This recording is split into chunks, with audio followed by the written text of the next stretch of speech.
building on the rostrum. Dean Thomas, the yellow Ducati, has to press on to keep Stuart Wicken at bay. There is less than a second between those two at the moment. Pressing it is. 34 is Howard Whitby in second place. The red leathers it is, but 16 Kirk McCarthy, while this lot are tripping themselves up, is away at the front of the field as they come out of Clearway's corner. It is Whitby still in second place on 34. 6 is Dean Thomas, is round the outside, surely not. And 21 Jim Moody in fourth place on the road, but third as far as we're concerned in corrected time on aggregate. And Howard Whitby, who was second in the first half of the race, had 0.4 of a second on Jim Moody or thereabouts. So that one is still up for dispute, Keith. Yes, it is indeed. If Jim Moody slips back just a bit, or even goes forward further, it's possible. He could actually take second place from Howard Whitby.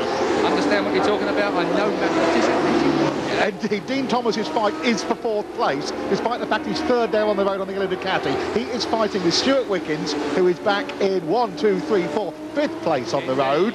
That is the fight on corrected time. McCarthy goes through. There he is. That's Wickens. You can see Stuart Wickens there. He knows what he's got to do around the outside. Oh! There goes Dean Thomas, the grunt of the 748 Ducati. Surely. With the 600 Honda. He must have held on to that this time. Got to.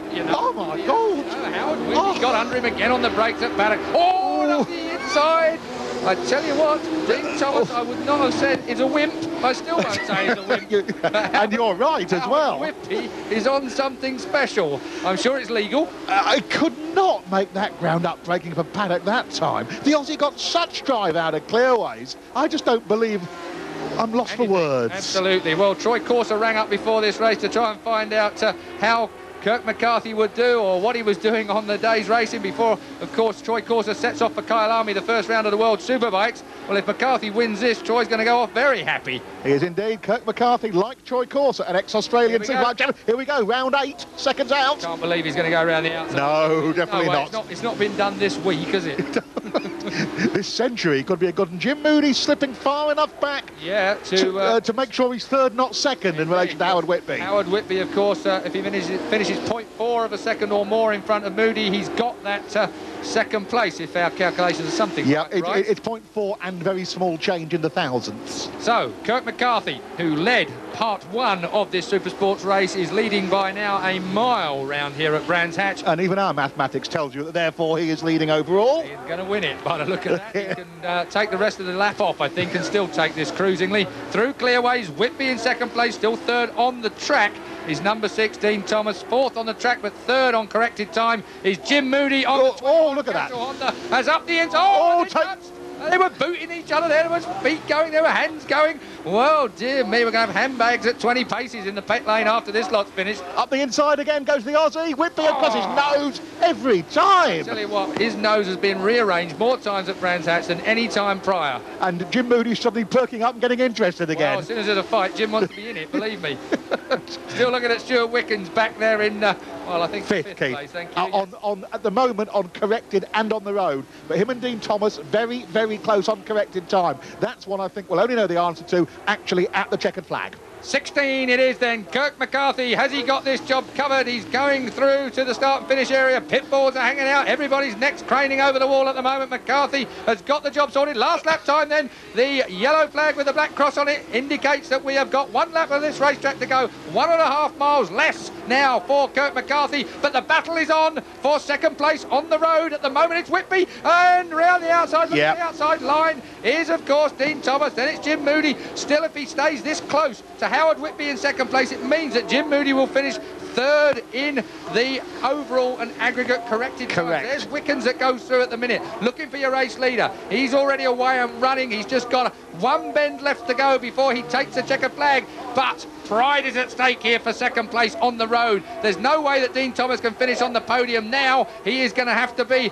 fourth overall if he can make it in front of Stuart Wickens on aggregate time. Already the race winner is across the line. This is the battle for second place. It's going to be the Ducati man. Ooh. It is the Ducati man. Dean Thomas takes it on the line. All that hard work that Howard Whitby did was for naught. This man, Kirk McCarthy, took the win in both part 1 and part 2. But in the end, it was Whitby who was second, third on the road, but second overall. He has taken second overall, and Jim Moody on corrected aggregate time is third and makes the podium. So Castrol Honda's first and third, and Howard Whitby Ha, what about that second place split in the works bikes? And who'd have thought the Hondas, Keith, so out of contention in Supersport last year? First, second and third. 3 CBR 600s on the rostrum. Kirk McCarthy's first win for, they reckon, in the Castrol Honda pit for 3 years since he actually won a race. That's a very happy Australian you're looking at. Good on you, mate. Warwick, a jump start in the first part of that race. You must be absolutely bitterly disappointed, especially considering the fact you had to go out on a number 2 bike. Yeah, I could cry, to be honest. I've worked really hard over the Australian summer, and I'm here to win this championship, and I'm going to win the thing. You know, I know that's a lot of emotion talking, but I'm very angry at the moment because the second on my good bike didn't start on the line, and we had to get on the second bike. And I don't normally jump the starts, and I'm sorry to everyone that I jumped the start, but I was just nervous, and that's why I jumped the start. But we're just going to go and finish where we can, and I'll tell you what, it's going to have to be some fast riders out there at Donington to beat me. So that's it. Jim, how tough was that? Yeah, it was pretty tough. At the end of the day, it's a long championship, and I wasn't going to go down. There was no way I was going to get Kirk, and I wasn't going to go down, I think, for third or second, so I thought it was good. It was good. Last year I finished fourth in the Donington Championship, so I think third's good for the rest of the season. How hard was that man Whitby? Were you watching what was going on in front of you there? Well, it was breaking so hard that he was actually losing time to Kirk, and we were losing so much time. Eventually I just decided to stop trying because the two were just losing time. You know, like my lap times were showing 48.7, 48 at the beginning. The first part, and he was never in the 48s in the second part because we were just losing time by dogfighting, you know. So I decided myself. Well done, Jim. Thanks. Howard, admirers all over the place at the moment for what was a very slow motorcycle in comparison to the others around you, but you were just something special on the brakes. Yeah, well, quite amusing, I must admit, but it's not good having to do it lap after lap. The thing was spinning up a bit coming out of clearways the last corner, and I just wasn't getting good drive. The guys were pulling up on me, and I just had to take some appropriate action.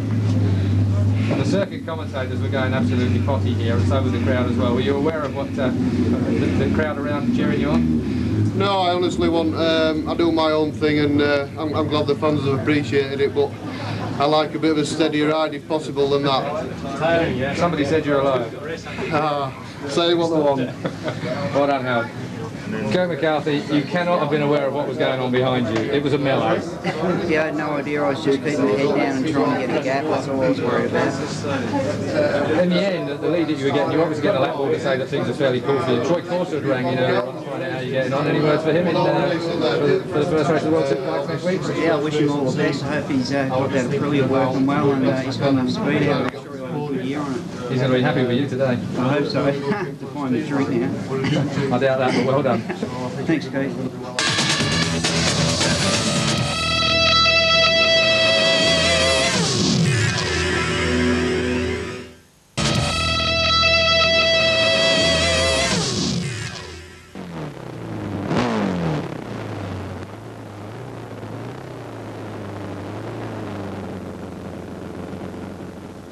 Steve, not going bad for you in the last race?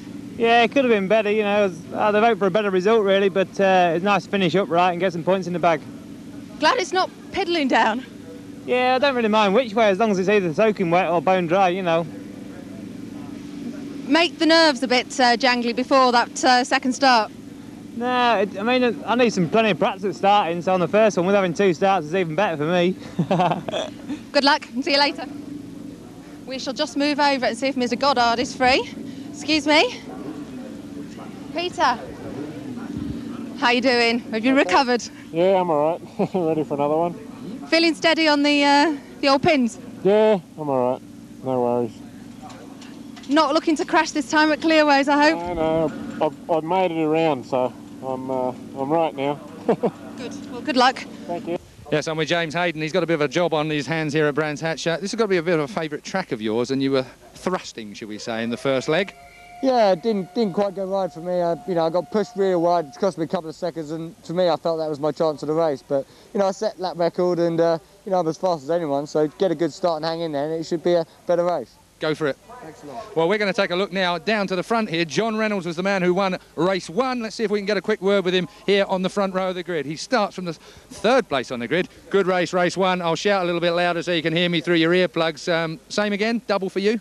Yeah, it'd be nice, but I think, to get a few more points would be ideal. I need to finish 2 races, that's for sure, but of course, if there's a win on the cards,